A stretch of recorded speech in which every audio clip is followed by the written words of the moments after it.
জীবনের একটা সময় মনে হতো যে পৃথিবীর সবচেয়ে শ্রেষ্ঠ জায়গা হচ্ছে আমাদের বাড়ি। আর আমাদের বাড়ি ছাড়া আমি কোথাও গেলে 2 রাত বা 3 রাতের বেশি থাকতে পারতাম না। সেটা অনেক আগের কথা, যখন আমি একদম ছোট থেকে যখন আমি এসএসসি পাশ করি, তখন পর্যন্ত আমার এরকম একটা ভিতরে একটা ধারণা ছিল যে পৃথিবীর সবচেয়ে শ্রেষ্ঠ জায়গা হচ্ছে আমার গ্রাম, আমার বাড়ি। বাট এখন অনেক আগেই আমি বাড়ি থেকে বের হয়ে এসেছি। 2003 সাল থেকে আমি বাইরে, আর এখন 2024 সাল। তো একটা লং সময় পরে এখনও সেই টানটা আমি বাড়ির জন্য অনুভব করি। তবে হ্যাঁ, রিসেন্টলি আমি যেখানে বসবাস করি, বিশেষ যেরকম ঢাকাতে, তো ঢাকার জন্য আমার একটা এক্সট্রা টান আছে। ঢাকায় আসলেও মনে হয় যে আমার প্রাণটা ফিরে এসেছে কর্মব্যস্ততার মাঝে। এটা জীবনের একটা অতি প্রয়োজনীয় জিনিস। বাট গ্রামটা একটা নারীর টান বা মানে একটা আত্মার টান। তো এই আত্মার টান থেকে আজকে আবার কিছুদিনের জন্য মুক্তি নিয়ে নিলাম।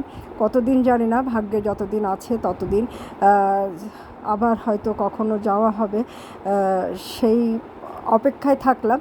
তো চলে আসলাম আমি আমার প্রাণের শহর যশোর থেকে আমি চলে আসলাম ঢাকায়। এই যে আমাদের এটা যে রাস্তাটা যাচ্ছে, এটা এখনও আমাদের গ্রামের রাস্তা, এখনও যশোর পর্যন্ত আসেনি। আমাদের এলাকায় যাওয়ার রাস্তা, এটা হরিণের বিলের রাস্তা। তো সব কিছু মিলে একটা অন্যরকম ভালো লাগা কাজ করলো। আর বেশ কিছুদিন থেকে আসলাম, সব কিছু মিলিয়ে ভালোই লাগলো। তো আপনারা আমার জন্য প্রে করবেন, আবারও যেন ফিরে যেতে পারি, আবারও যেন যেতে পারি ওই গ্রামে।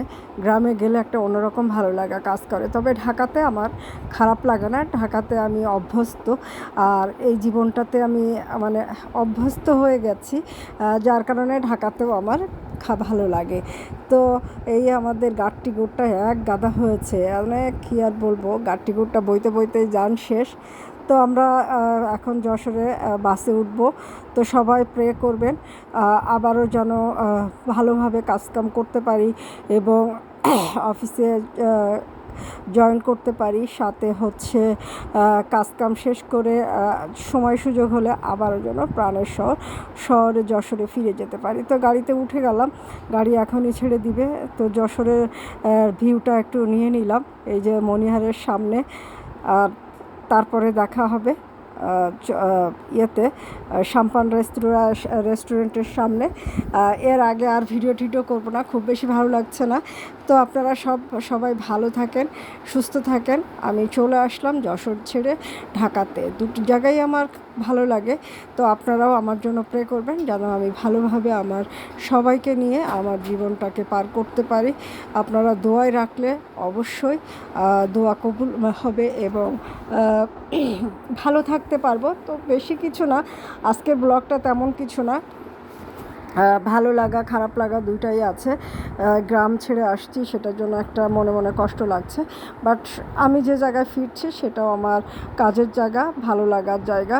তো এখন আমরা সাম্পান রেস্টুরেন্টে একটু মানে একটু যাত্রা বিরতি নিয়েছি। তো আল্লাহ হাফেজ।